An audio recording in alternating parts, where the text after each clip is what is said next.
नमस्कार मंडळी, आपल्या परखड वक्तव्यासाठी ओळखले जाणारे शरद पोंक्षे यांनी आतापर्यंत रंगभूमी, नाटक, चित्रपट, सिनेमा यामध्ये आपले नाव कमावले आहे। आतापर्यंत त्यांनी निगेटिव्ह भूमिका साकारून घराघरात आपलं एक वेगळं स्थान निर्माण केलं आहे। मात्र शरद पोंक्षे यांनी एका मुलाखतीत धक्कादायक खुलासे केले आहेत। त्यावेळी ते म्हणाले की अनेक जण माझ्या मरणाची वाट पाहतायत असं त्यांनी सांगितलं। तसंच त्यांच्या सोशल मीडियावरच्या पोस्ट खाली हा जिवंत कसा, हा अजून मेला का नाही यासारख्या कमेंट असतात असं देखील त्यांनी सांगितलं। पुढे शरद पोंक्षे म्हणाले की अनेक जण खूप शिव्या घालतात मला।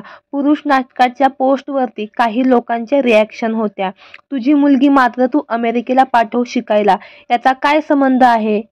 पण मी या गोष्टींकडे दुर्लक्ष करतो, कारण मरणाची वेळ आणि ठिकाण ठरलेलं आहे हे लक्षात ठेवा। ती वेळ आणि ठिकाण आल्याशिवाय मला कोणीही मारू शकत नाही, त्यामुळे मला त्याची भीती अजिबात वाटत नाही।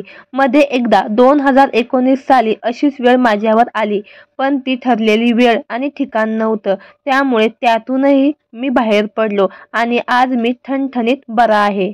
ज्यावेळी शरद पोंक्षे यांना कर्करोगाचे निदान झालं होतं तेव्हा त्यांना ओळखताही येणं कठीण झालं होतं। अखेरीस या आजारावर मात करत ते पुन्हा एकदा नव्या जोमाने कामाला लागले आहेत। तर मंडळी, तुम्हाला शरद पोंक्षे यांचा कुठला चित्रपट सर्वात जास्त आवडतो हे आम्हाला कमेंट बॉक्समध्ये नक्की कळवा।